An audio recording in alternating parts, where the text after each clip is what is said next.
مولاي صل وسلم دائما أبدا على حبيبك خير الخلق كلهم مولاي صل وسلم دائما أبدا على حبيبك خير الخلق كلهم।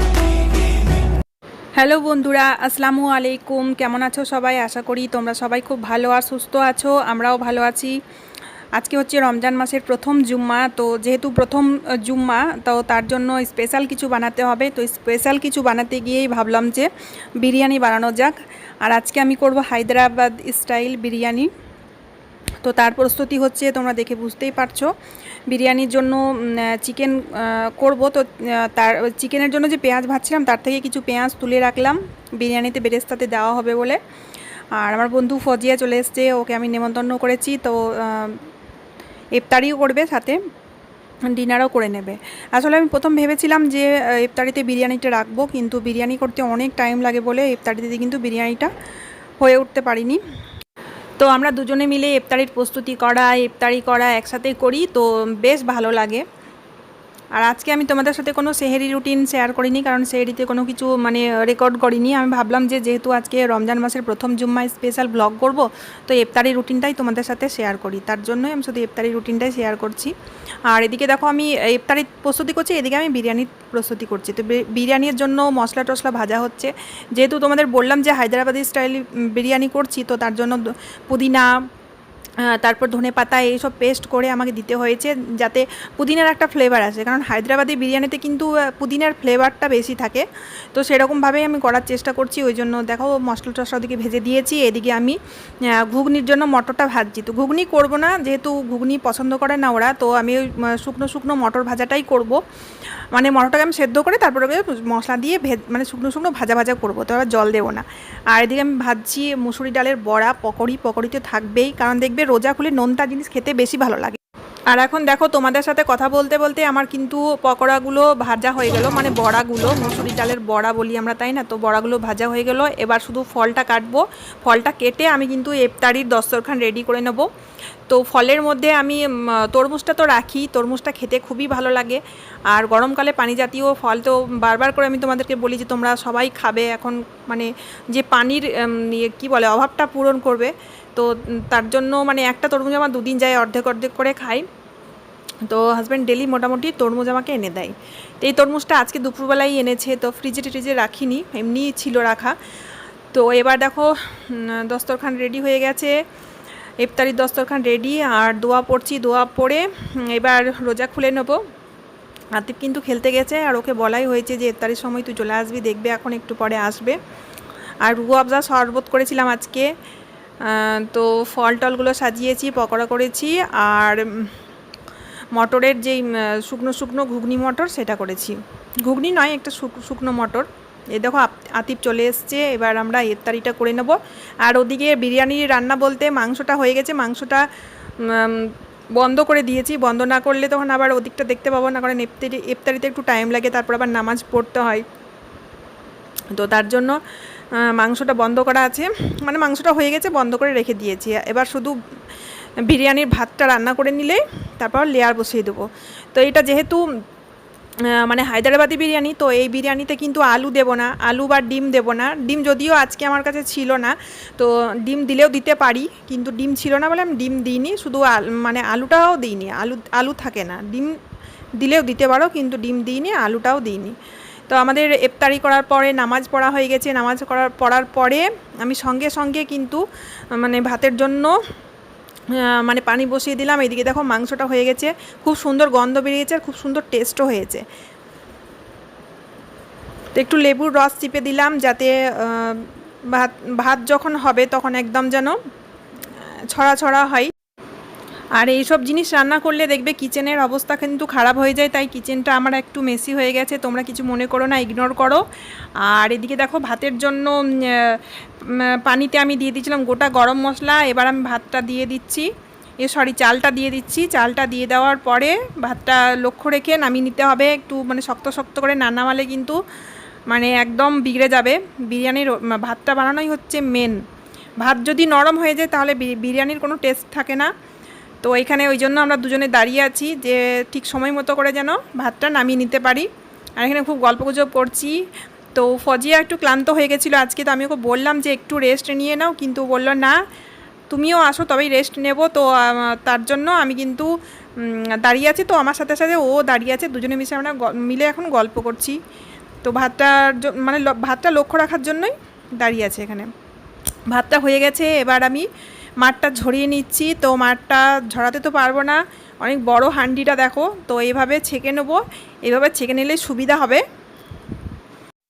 আর ওদিকে কিন্তু আমি গ্যাসের মধ্যে একটা লোহার তাওয়া গরম করতে বসিয়ে দিয়েছি। তো লোহার তাওয়াটা গরম করতে এই জন্যই বসিয়েছি যে বিরিয়ানিটা দমে দেবো, যেহেতু দম বিরিয়ানি। তো হায়দ্রাবাদি যে বিরিয়ানি সেটাও কিন্তু কলকাতা বিরিয়ানির মতো দম বিরিয়ানি হয়, দম লাগাতে হয়। আর দম লাগানোর জন্য লেয়ার লাগাতে হবে, লেয়ার লাগানোর পরে দম লাগাতে হবে। তো ওই জন্য একটা লোহার তাওয়া আগে থেকে গরম করতে বসিয়ে দিয়েছি, তাহলে ভালো দম হবে। তো এই যে দেখো চালটা একদম ছড়া ছড়া হয়েছে, যেহেতু লেবুটা দিয়েছিলাম তার জন্য। তোমাদের কাছে যদি লেবু না থাকে আরেকটা টিপস বলে দিচ্ছি, তোমরা তেলও দিয়ে দিতে পারো, সাদা তেল। কিন্তু সাদা তেল দিয়ে দিলে কিন্তু এরকমই হবে, এরকম ছড়া ছড়া হবে, ভাতটা লাগবে না, খুব সুন্দর ভাত মানে ছড়া ছড়া ভাত হবে, একদম ঝরঝরে। আর বিরিয়ানির লেয়ারের জন্য পুদিনা লাগবে, ধনেপাতা লাগবে, তো সেগুলো মানে কাটাকুটি করে একদম সামনে রেডি করে রেখেছি। আর দই দেবো, ফুড কালার দেবো, এগুলো সবই সামনে কিন্তু আমি রেডি করে রেখেছি। আর কিচেনটা তোমাদের একটু আগে বললাম না যে নোংরা হয়েছে, তা আমি কিন্তু ধুয়ে মুছে একদম অনেকটাই মানে একদম পরিষ্কার করে নিয়েছি। এবার দেখো দম দিচ্ছি। তো তেল প্রথমে কিন্তু আমি হাঁডিতে তেল দিয়ে দিয়েছি যাতে তলায় না লাগে, তারপর ভাত দিয়ে দিচ্ছি। তারপরে টক দই দেবো, টক দইটা জল ঝরিয়ে কিন্তু আমি একটু ফেটিয়ে নিয়েছি। টক দই আর ভাজা পেঁয়াজ দিলে ব্যালেন্সটা হবে মিষ্টি আর টক। টক দইয়ে টক থাকে আর ভাজা পেঁয়াজটা মিষ্টি থাকে, তো টক মিষ্টি মিলে বেশ ভালোই ব্যালেন্সটা করে। এমন নয় যে টক মিষ্টি হবে খেতে, কিন্তু ব্যালেন্সটা ভালো আসবে। তো তারপর দেখো এবার চিকেনটা যে দিয়েছি লেয়ার, তারপরে আবার ভাত দেবো, দই দেবো, চিকেন দেবো, তারপরে পুদিনা ধনেপাতা এগুলো দেবো। এরকমভাবে লেয়ার যেরকম লাগাই একটার পর একটা লেয়ার লাগিয়ে রেডি করে নেব।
তো দেখো বিরিয়ানির লেয়ার সাজানো কিন্তু রেডি, আর কত সুন্দর লাগছে দেখতে, তাই না?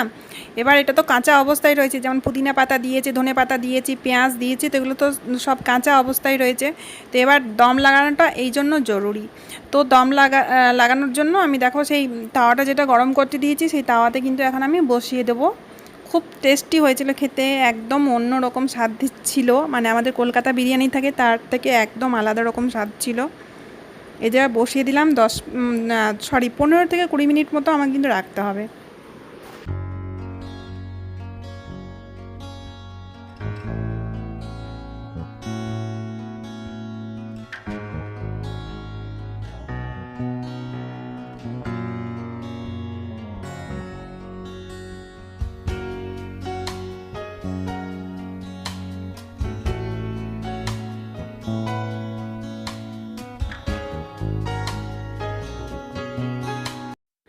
ওদিকে বিরিয়ানি তো আমার রেডি হয়ে গেছে, এদিকে আমি রায়তাটা রেডি করছি। রায়তা বলতে এটা বিরিয়ানির সাথে খাই, বিশেষ করে হায়দ্রাবাদি বিরিয়ানিতে এটা খুব যায়।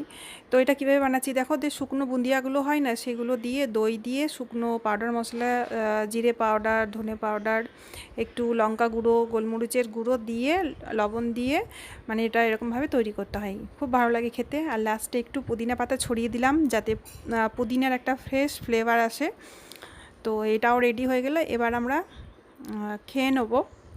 হাজব্যান্ড মার্কেট থেকে চলে এসছে, মানে সরি, অফিস থেকে চলে এসছে, আর ফজিয়াকে হচ্ছে প্যাক করে দিয়ে দিয়েছি। তো চলো এবারে খেয়ে নিই, প্লেট রেডি হয়ে গেছে। তো চলো চটপট করে খেয়ে নিই, তারপরে আবার কেক কাটতে হবে। তো কেক কাটবো এই কারণে, কারণ আজকে হচ্ছে আমাদের ম্যারেজ অ্যানিভার্সারি, বিবাহবার্ষিকী। তো ওই জন্য হাজব্যান্ড একটা কেক নিয়ে এসছে, তো সেটা কাটা হবে। এই যে দেখো এই কেকটা। আমাদের খাওয়া দাওয়া হয়ে গেছে, এবার কেক কাটবো।